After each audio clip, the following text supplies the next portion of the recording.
ভাত রান্না না হইতে হইতে পড়লো ওই যে আমি ভাত খাবো, আজ ওদের স্কুলে ছুটি আছে সেই জন্য হাই জলদি করে ওই ভাত খাবো। এখন আমার ভাত হয়নি, ভাত ডাল আর পোস্ত হয়েছে। তো না খাওয়াই নিলাম, তারপর বললাম বেগুন পালং তরকারি করবো। না হয় ওকে আমি ভাত নিয়ে এলুম।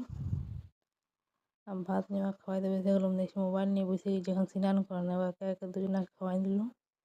ও খাই নিল, তারপর ও খাইলো। এই ওদের বসে গেলছে, দুজনে খাওয়া হয়ে গেল। তারপরে আমি সাবজেক্ট নিয়ে বসে গেলাম করতে। এখন আলুটা বসাই দিলাম, তারপর পালকটা আমি কাটিয়ে নিলাম।